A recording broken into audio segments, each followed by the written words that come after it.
Morning, ladies and gentlemen.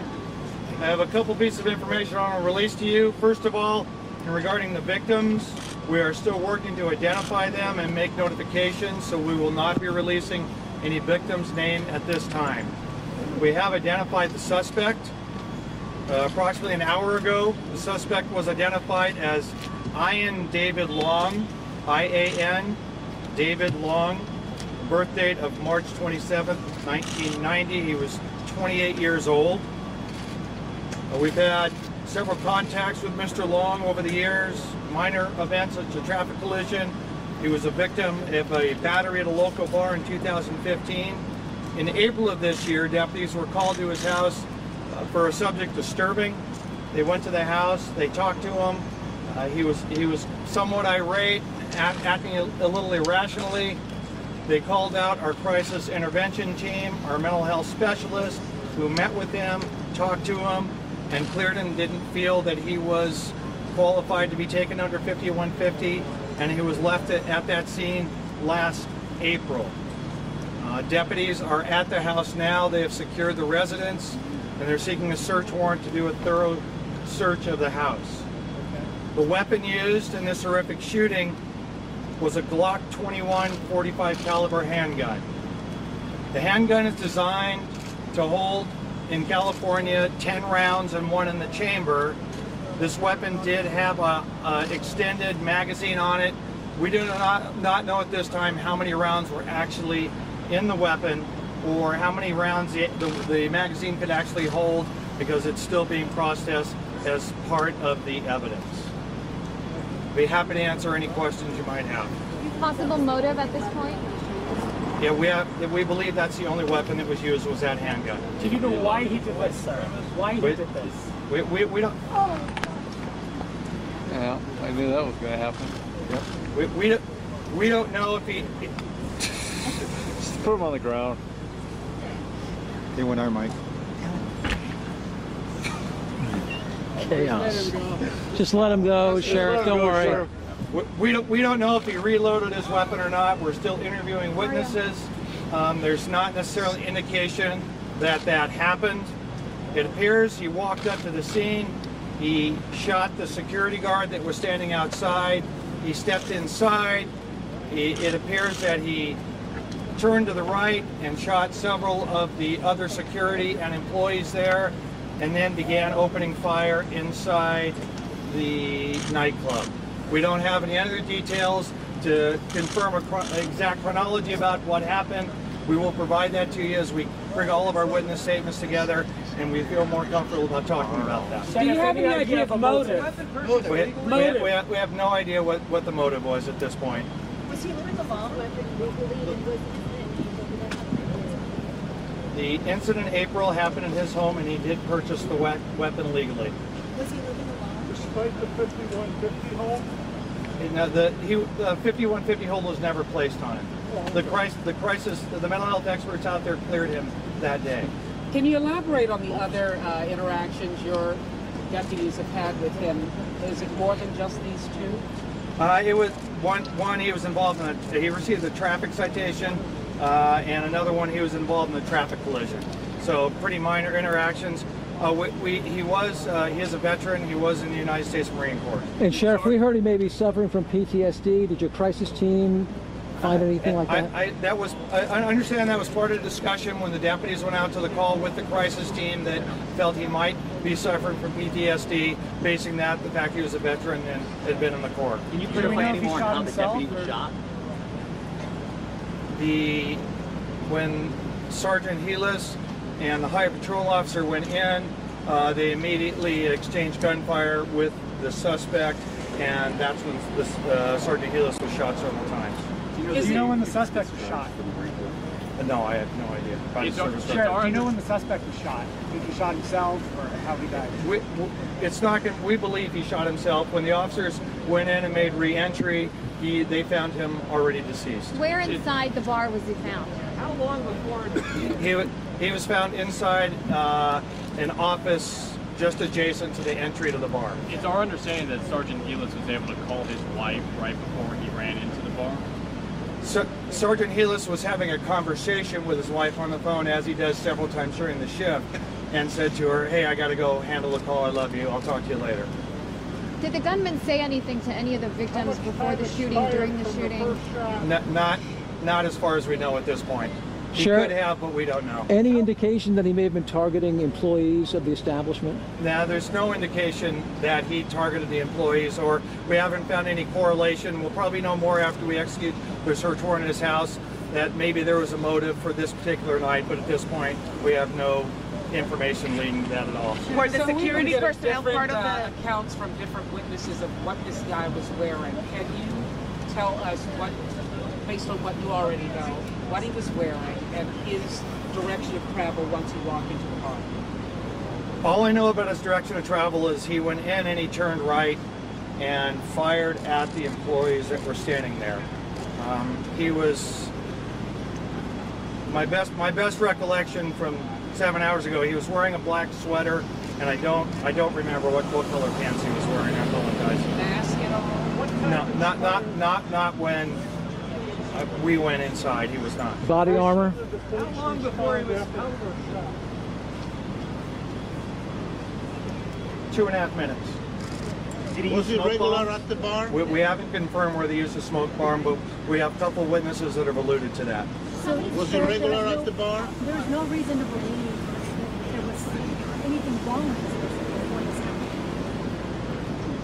Well, I mean, you can say there's no reason to believe it, but I mean, obviously he had something going on in his head that would cause him to do something like this. So he obviously had some sort of issues. Is he a Thousand Oaks resident? No. Do we know of any pre-existing relationship No. with this bar? No. Not that we know of. Is he from Thousand Oaks? Do we know of any pre-existing relationship with this bar? Why this particular location? There's no connection as of yet. Do we know how this ended? From any witnesses, whether he just insisted yourself or someone was trying to how this happened? Yeah, we don't know. We know that once Sergeant Helis and the Highway Patrol officer engaged him, the shooting inside stopped. So we don't know if he then went back in the office and shot himself, or how that really transpired. He lives in Newbury Park. Sheriff, why do you think this keeps happening in the United States of America and not in comparable rich democracies?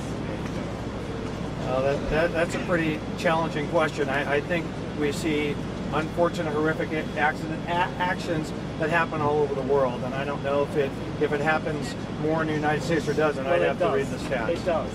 Why do you think that is? Well, I don't know. If I knew the answer to that, I'd do something to stop it. Can you talk about the training that Sergeant Helis and the other members of law enforcement have for an active shooter situation just like this, and how that helped when they arrived on scene? Well, as we talked about at the wee hours of the morning, post the Columbine shooting, how we approach active shooters changed completely. Instead of waiting and surrounding and bringing our SWAT team, the officers are to immediately engage and try to stop the target and stop the killing. And that's exactly what happened here. Do you believe they helped? Can you give us the count one more time? There's no doubt that they saved lives by going in there and engaging with the suspects. How many people? Who knows? We don't know how many people there. I've heard anywhere from 150 to 200 people in there. So this, not that by any means the loss of 13 lives is good, but it could have been much, much worse. How many people were injured total? How many people were that were in the bar? I don't know. Is it your belief that this was random, or do you think he was targeting, even though you don't know who or what? Well, I don't think it was random. I mean, he's a resident of this area, and I would have to. Common sense would speculate that there's some reason he went here. He probably knew about it, but I don't think it was just. It's not like he was driving down the freeway and decided I'm going to get off here. But as far as the shooting, do you believe he targeted any specific victims inside of that bar? There's nothing to lead us to believe that actually happened. Are there commonalities with the victims?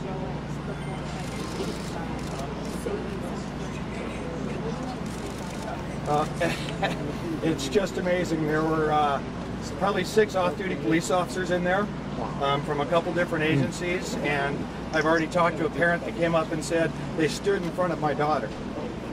So it was amazing. It was amazing. How many people injured?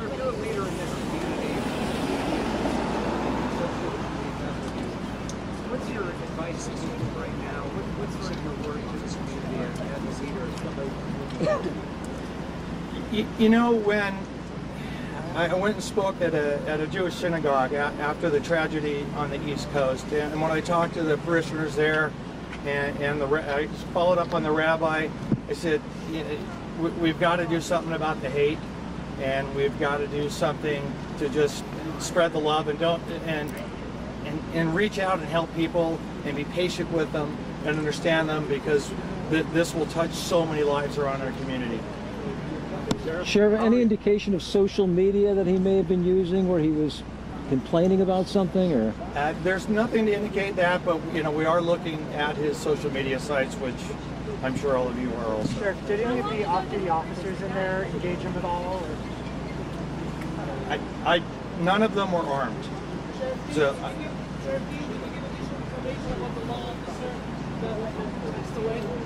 Well, it's out there. It's Sergeant Ron Helis. He's a 54-year-old, 29-year veteran of the sheriff's office. He's married and with a grown son, and as I've said several times, he went in there to save people and made the ultimate sacrifice. Sheriff, is there a commonality with the civilian victims, whether in age or gender or some other demographic, or even by location within the crime scene? No, I don't believe so. I mean, I once they get inside, you use the word random, and I think that it appears to be random inside. I don't think he was targeting people. We could do a further investigation. It could prove to be true, but it doesn't appear to be that way at this point. What is the plan? Pardon me? Do you have a clue when and where to purchase a gun? Our partners at ATF are currently in the process of investigating that for us. What? No, I don't know exactly. I believe there might have been 4 or 5 that I saw, but I'm not sure how many were in there. What is the plan to honor Sergeant Helis today? I'm sorry? What is the plan to honor Sergeant Helis? At 10 o'clock we will... At 10 o'clock we'll be moving his body from Los Robles Hospital to the medical examiner's office in Ventura, and we'll be convoying him over. With the loss of the sergeant, what has this community lost? It's lost a hero. It's lost a great human being. It's part of the loss of the 11 other victims that are in there, and it's all part of the suffering that we're all going to go through as family members and parents and brothers and sisters on this tragic, senseless loss of life. Sheriff, what is your message? He was within a couple years of retiring, yes. Can you talk about any training that these deputies may have been through recently to go in there when they're prepared? We do ongoing active shooter training with all of our personnel. In our county, we train with our firefighters also. So if we need medical rescue, we take our firefighters in with us. So it's an ongoing training that we've been doing for years. What can you say about the number of injuries and what happened with them, how badly they're injured, and number of people? It's my understanding, and again, don't hold me to this, that there's one other minor gunshot injury, and there's somewhere between 8 and 15 other injured, mostly cuts from jumping out of windows, diving under tables. They're relatively minor compared to everything else. Sheriff, what's your message to... We don't know that much yet. Sheriff, with their exits, what kind of exits do you think the bar will have? Several? Or yeah, there's fire escapes, and the patrons exited out of all those. They ran out of back doors, they broke windows, they went through windows, they hid up in the attic, they hid in the bathroom. So unfortunately, our young people or people at nightclubs have learned that this may happen, and they think about that. Fortunately, it probably saved a lot of lives that they fled the scene so rapidly. Sheriff, was he involved in a bar fight before the suspect with firearms? Not that any history issues before?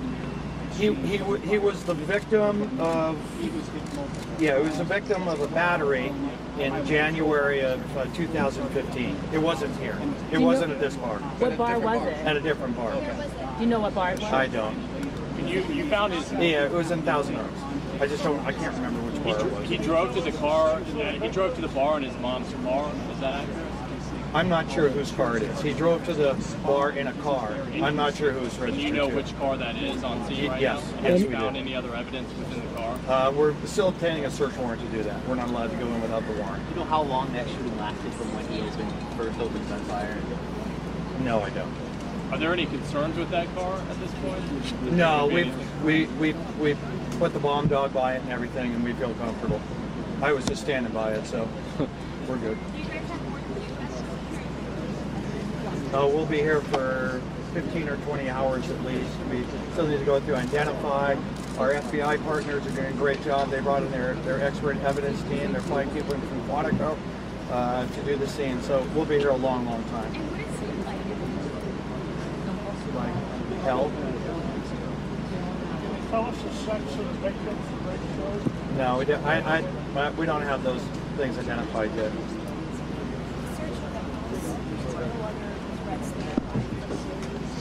We have the house secured.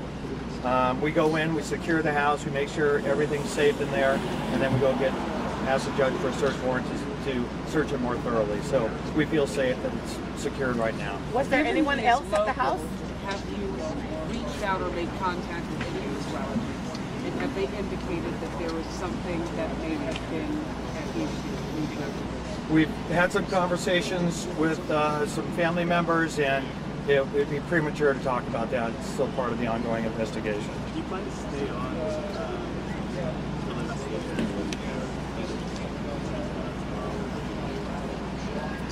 No, I'm no longer the sheriff, but tomorrow at midnight. But I will certainly be a part of the family. Can you share more on that, Sheriff? You're retiring tomorrow? I am. Sir, what is your message to families who still have loved ones unaccounted for? We have a family center set up. They need to call the number, and we are expediting as quick as we can because my heart goes out to those parents and family members that don't know. So contact our family help center, and we will coordinate with you. And as soon as we have any information, it will be going right to the families. Do you know the age range of the victims? I don't. For this to be one of your last days on the job, I mean, what's that like going through your life? It can't be any worse. And how's your department doing? What's the mood? They're mourning, they're sad, it's awful. Ron is a great guy, he was close to everybody. He was a hard worker, and the hearts are broken all over. He was also nearing retirement. What do you say to the fact that he didn't get there and this had to happen? I just say a prayer for him and his family.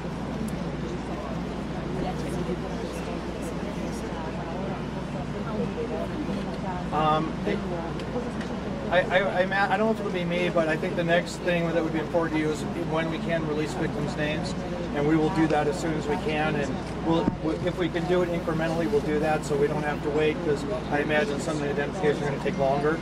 So, but candidly, that's going to be at least a couple hours.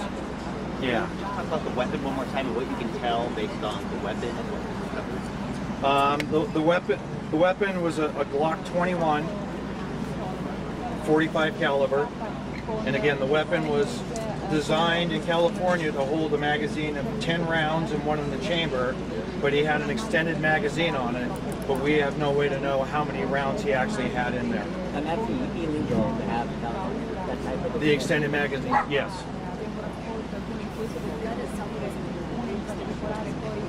Correct.